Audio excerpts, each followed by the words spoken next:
Why does attention sometimes feel more powerful than love? Think about it.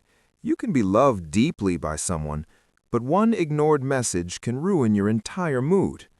That doesn't make sense, right? Love is supposed to be bigger, deeper, stronger.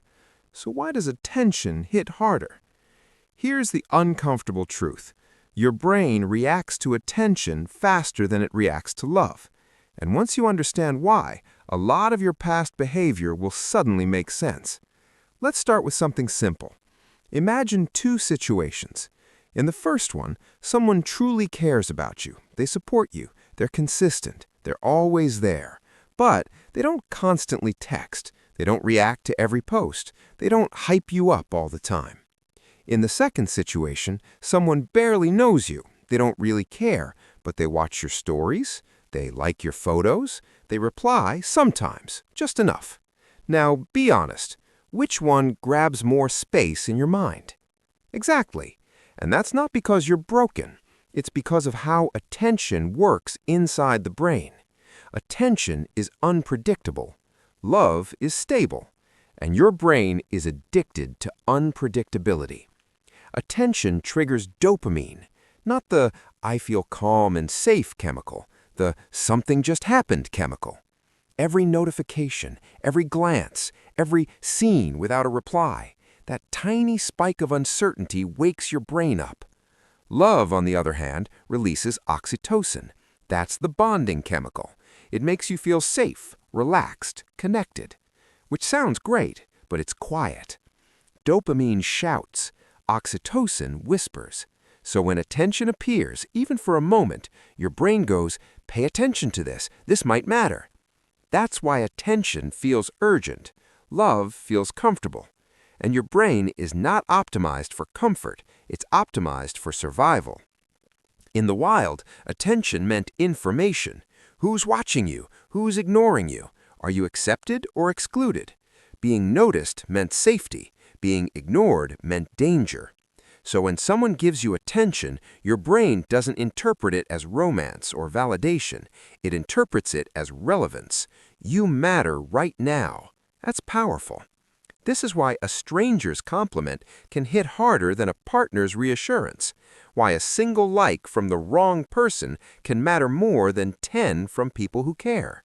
It's not logic, it's biology. And social media figured this out before we did. Likes, views, comments, they're not love, they're attention pellets. Small, random, inconsistent, the most addictive kind. Your brain doesn't crave being loved online, it craves being noticed. That's why people sometimes stay in situations where they're clearly not valued, but they keep getting just enough attention to stay hooked. The brain says, "Don't leave, something might happen." This is also why rejection hurts more than loss sometimes. Losing love is painful, but losing attention feels like disappearing, like you stopped existing. No messages, no reactions, no acknowledgement.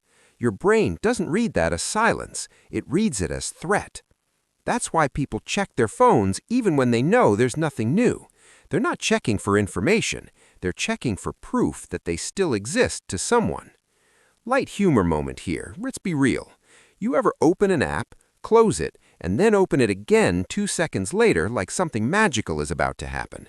Yeah, that's not curiosity. That's your brain begging for attention. Now here's where this gets dangerous. When attention feels more powerful than love, people start confusing intensity with meaning. Someone who ignores you, then suddenly shows interest, feels exciting. Someone who's consistent and caring feels boring. Not because they are boring, but because your brain already knows what to expect. And dopamine hates predictability. So the brain says, chase the one who makes you uncertain. That's how people end up emotionally exhausted, confused, and blaming themselves. But the problem isn't your standards, it's your wiring. Once you realize this, you can start separating the two. Attention answers the question, am I being noticed? Love answers the question, am I being valued? They are not the same. Attention is fast, love is slow. Attention spikes, love stabilizes. Attention feels exciting, love feels grounding. And here's the hard part. If your nervous system is used to chaos, peace will feel empty at first. If you've been running on dopamine for years, oxytocin will feel quiet, almost boring. That's why healthy relationships can feel strange in the beginning. No drama, no guessing games, no emotional roller coaster, just consistency. And the brain goes, is this it? Yes, that's it. That's what safety feels like. But safety doesn't trend. Attention does.